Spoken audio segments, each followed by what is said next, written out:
Greetings and thank you for listening. Thank you to the Mavers and obviously the team here to get everything going. My name is Dr. Ben Jansen. I'm a GP by trade. I also have a fellowship in urgent care as well. My disclosures are that I'm a founding director for Burleigh Heads Cannabis, a licensed importer and wholesaler, founding director for CDA Clinics. The clinical front end, we have a clinic in the Gold Coast. We also do telehealth as well, so any patients you can please send through to them if you're having troubles with your local doctors or jurisdiction. And finally, Healthy Not High, which is a focused at nutraceuticals. This is just to remind me that I'm human, and apologies for any spelling mistakes in here. Mortality, I think that's been hammered in a few times already, but how many doctors in the room? Could you raise your hand? How many patients have you killed? I don't keep an actual measure of how many that I have, but I certainly have caused harm with some medications over time. Now, medicinal cannabis is not without risks or harm, so there's the disclaimer on that, but certainly there's no mortality. If you wanted to kill me, it's going to cost you about $1.5 million worth of product. I'll just go through my key slide. So you can take a photo of that, that's the key one, I'll throw it up at the end. But yeah, no direct mortality from cannabis use ever. Medicinal cannabis does not need to get the patient high. When I was first researching medicinal cannabis way back in the day, and I heard about autistic children on medicinal cannabis, or the epileptic children, I thought they were walking around stoned. I really did. And then you realize CBD is non-psychoactive. So the vast majority of my patients are not high. And even with the THC, we're trying to get the right dose for them. So we're going to get them below that level of feeling high or stoned or sedated, what you want to call it, and have multiple small doses through the day to try and work on their pain. As we've said, CBD modulates the THC effects, and I very much see that clinically. Start low, 1 milligram, vaporized for THC 2.5 orally, and CBD, I just keep that nice and simple and start with 5 milligrams. Monitor the co-administered drug levels or end organ function if required. That's with regard to the CYP450 enzyme system.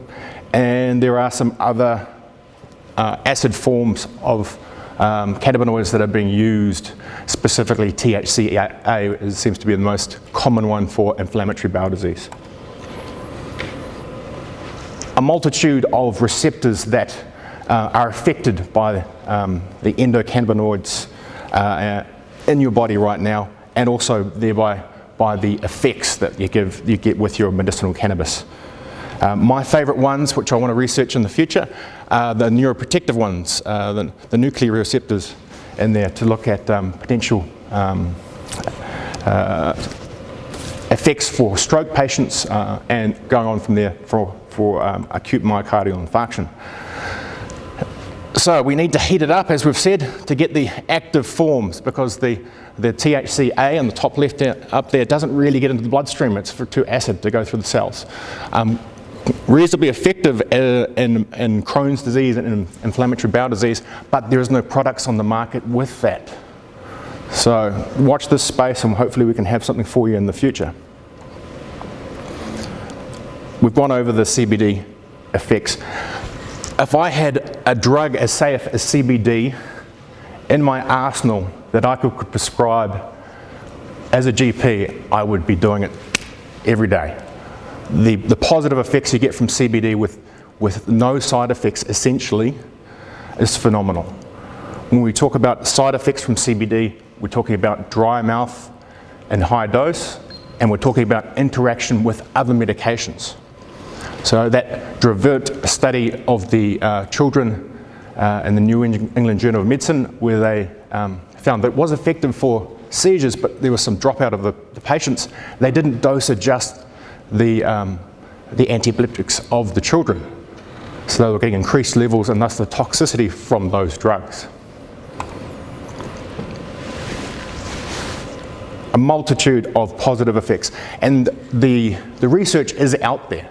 You just simply have to look in the right places, and we now have a good library of data and research that we can use to take to the TGA to get approvals done.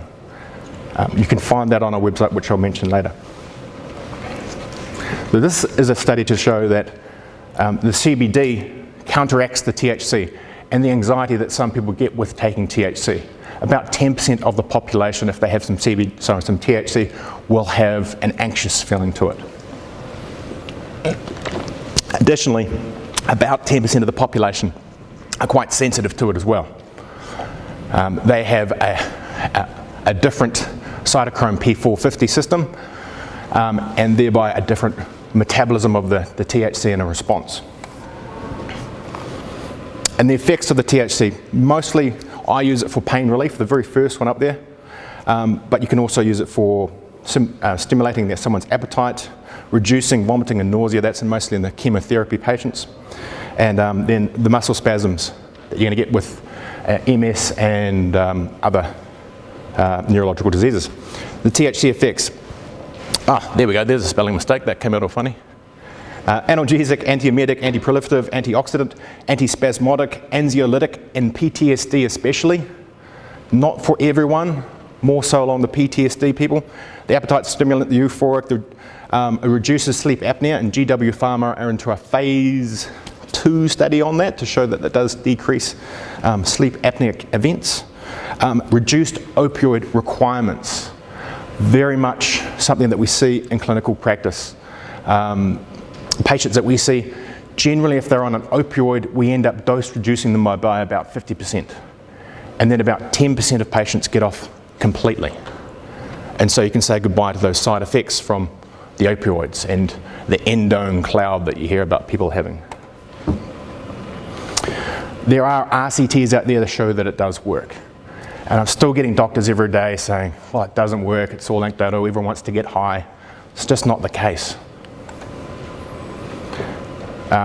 In chronic pain, there's the Whiting study here does show a positive effect. You can see we're going beyond the confidence interval there and showing that it does work. The adverse effects. It's dose dependent, really is, and we're trying to give the lowest effective dose. The red eyes, the hunger, euphoria potentially, impaired short-term memory, sedation, and high enough dose it will drop someone's blood pressure. And that's where you get that term from recreational use of greening out. So there is some caution around people with unstable heart disease. And for some people it can give them anxiety, paranoia, and that thought disorder. And of course that toxic psychosis. But it does not cause schizophrenia as we were told by the Nixon and Reagan administrations. It can unmask it. So anyone with a schizophrenic history generally shouldn't take it.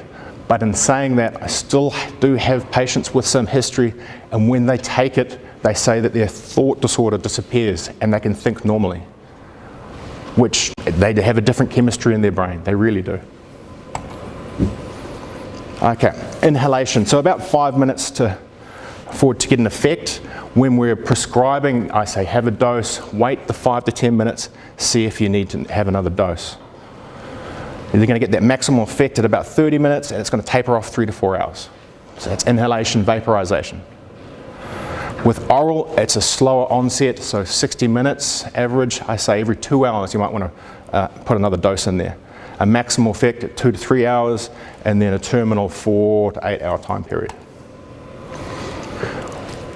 In the body, THC is metabolized to 11-hydroxy-THC, which also has a psychoactive effect, also binds to those CB1 receptors, so it can cause that down-regulation, sedation, etc. of those nerves.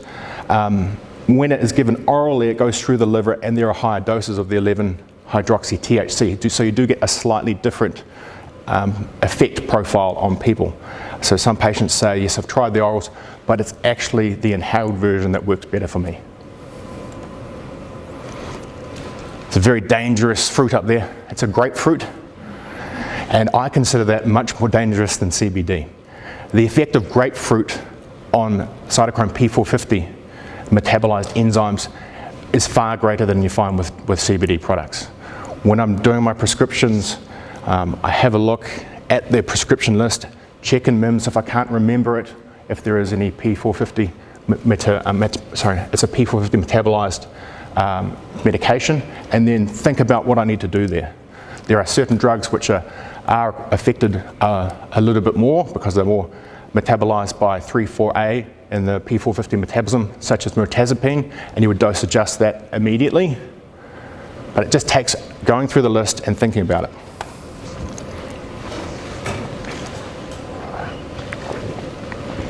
So CBD dose, always starting low and then coming up to an effect. And you're doing a titration, and you're trying to make it specific to the patient's problem.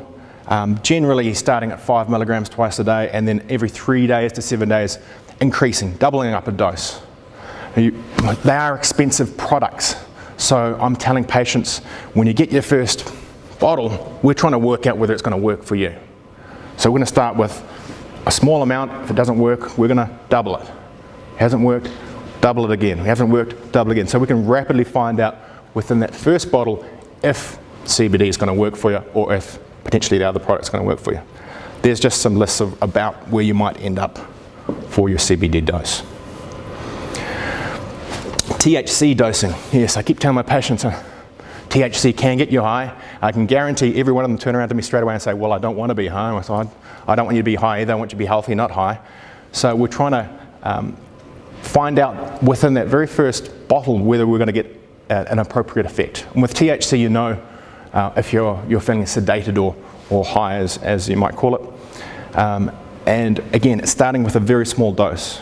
There's some patients that get an effect with just 1 milligram of THC. Certainly the Parkinson's patients are very much on that end of the spectrum, but then there's chronic pain and chronic nerve pain and PTSD where you might be up around 40 or 50 milligrams of THC. But there's no point starting way up there. We're going to rapidly try and get up there to work it out.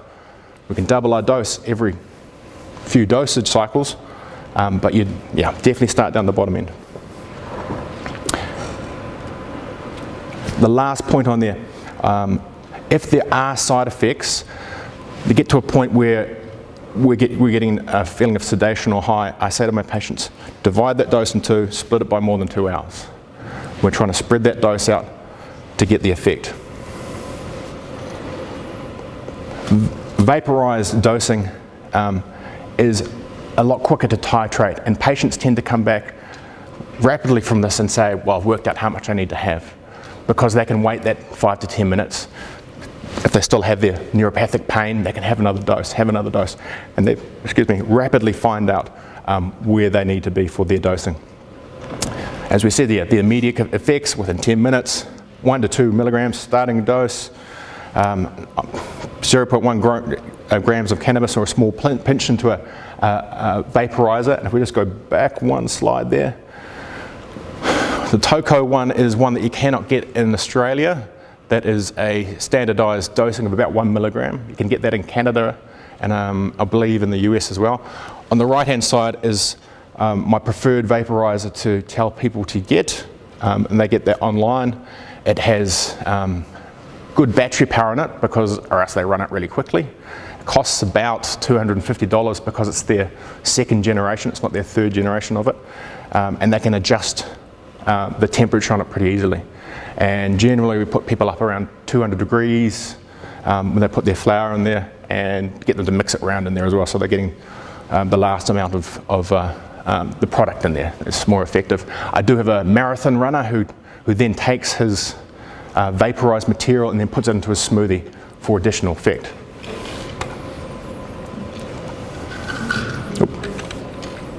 Of course, you have to mention to the TGA that the patient's going to get their own vaporizer. Now, if you wanted to get a vaporizer approved by the TGA, it's going to cost the company about 400 grand. So there are none.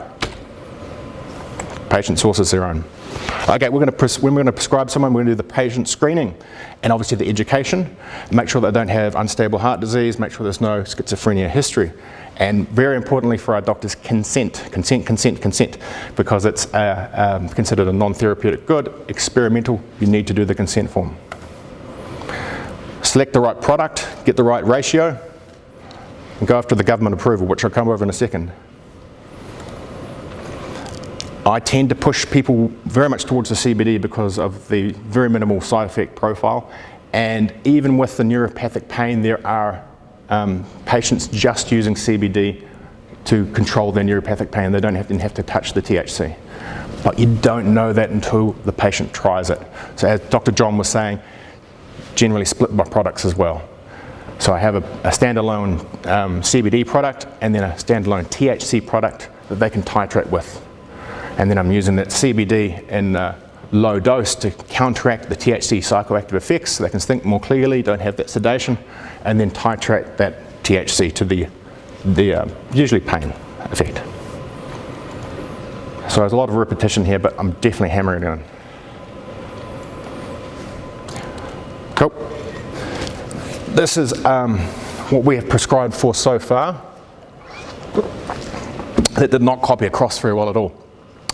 The vast majority is chronic pain, and that can be broken down to neuropathic pain, a lot of radicular pains that we get, fibromyalgia, which CBD will work 95% of the time. Then after that we've got anxiety, palliative care pain, cancer pain, seizure management, palliative care, and all the way down to blood glucose control. I have one patient using it for that, a very rare patient allergic to everything including his insulin they'd tried, and so we got an approval for CBD, which was pretty dubious about. He came back and his HbA1c has dropped by 20%. Wasn't expecting that. So if you're a GP fellow, you are considered a patient class prescriber, at least in Queensland, and so it's a fast track condition. So chronic pain is one of those. Pediatric, oh, there's the spelling mistake. I knew I was tired that night. Pediatric epilepsies, multiple sclerosis, spasms specifically, nausea and vomiting resulting from chemotherapy and AIDS, and palliative care. So just a couple of ways that I would write up my prescriptions. And you can see there's a varied way to do it, depending on the type of pain. If it's a chronic indolent pain that's there all day, then we're going to have orals that we're going to use. If it's something which comes on more acutely or there's breakthrough pain, you would use something that's inhaled. Please do have a photo of that. We're going to have a copy of these slides going out for everyone if they want.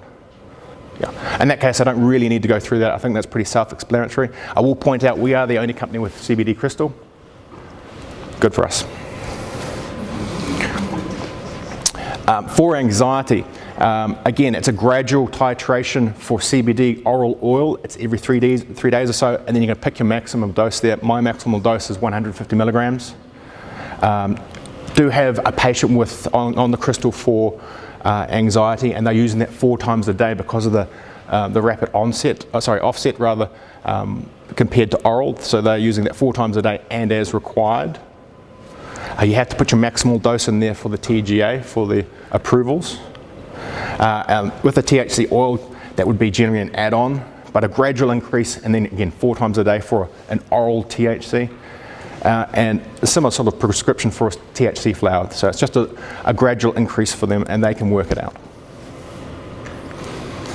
On our website, we do have doctor information pack and dosing guidelines. So you can look on your phone there. I usually tell people not to turn off their phone, but to pack it out and put my number in there. So have a look on there, and education on how to use the Tga SAS portal. Here's our doctor's page. It has the consent form, which we ask our doctors to use, the patient handout, product list, Tga Portal at the bottom, and the doctor information pack. You can also use my clinical templates there, and there's a link to the other things like the Tga guidance documents and a referral form. So Tga Portal, which made our life a lot more easy.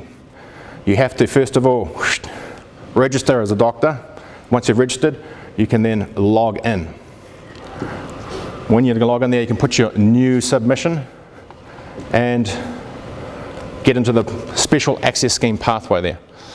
An authorised prescriber is another way to do it, but that takes a bit of paperwork, and there aren't that many doctors willing to do that around Australia. Personal importation is another consideration, and then the clinical trials if they are up and going. We've mentioned the Office of Drug Control, the overlords of the medicinal cannabis world in Australia. They're a subgroup of the TGA. And I will mention in Queensland the Medicinal Cannabis Act, which is another layer of complication, which I'm pleased to say is on the cards to be completely removed. It has passed the first reading for it to be retracted, and it's passed the medical committee, and so sometime this year that level of bureaucracy will disappear and all medicinal cannabis in Queensland will be at the federal level. These are my take-home messages from before. I will leave it there because it's been a long night and I know the security's coming, and we'll move on to the questions which I'm sure you want to ask.